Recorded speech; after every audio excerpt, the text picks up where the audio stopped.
Hello বন্ধুরা, welcome to my new mini blog. আজ চলে এসেছি সাউথ কলকাতার সবার ফেভারিট ডেস্টিনেশন সাউথ সিটি মলে। যাদবপুরের এত কাছে সুন্দর একটা মল থাকবে আর ছুটির দিনে আমরা আসবো না, তাই কি কখনো হয়? মলে ঢুকেই দেখি এলাহি ব্যাপার, যেন আমার জন্যই স্পেশাল সুন্দর করে ফুল সাজিয়ে রেখেছে।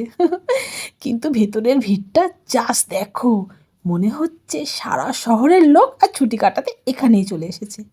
তবে যাই হোক, শপিং মলে ঘোরাঘুরির মজাই আলাদা। ঘুরতে ঘুরতে চলে এলাম সোজা বাচ্চাদের সেকশানে। ওরে বাবা, এই মার্সিডিজ গাড়িগুলো দেখে তো আমারই চালাতে ইচ্ছে করছিল। কিন্তু ওই গাবদা টেডি বিয়ারটা দেখো, আরাম করে সিট দখল করে বসে আছে।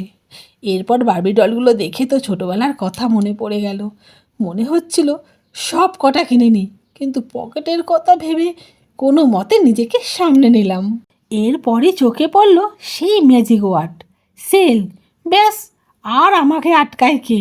299, 199 টাকার এত সুন্দর সুন্দর কুর্তি দেখে তো আমি কনফিউজড। আচ্ছা, এই খয়েরি রঙের ড্রেসটা কেমন লাগছে বলো তো? 80% অফের বোর্ড দেখলে আর যাই হোক, শপিং না করে থাকা যায়? শাড়ির কালেকশানগুলো জাস্ট ফাটাফাটি ছিল। এত ঘোরাঘুরি আর শপিং করার পর শেষে ঢুকলাম সুপার মার্কেটে। এত এত কোরিয়ান রামেন আর নুডলসের প্যাকেট দেখে আমার তো মাথা খারাপ। কোনটা ছেড়ে কোনটা নেবো সেটাই বুঝতে পারছিলাম না। প্যাকেটের দিকে তাকিয়েই যেন অর্ধেক পেট ভরে গেল। যাই হোক, ঘোরাঘুরি শেষ। শেষে আবার ওই সুন্দর ফুলগুলোর সামনে এসে একটা সেলফি না নিলে চলে বলো?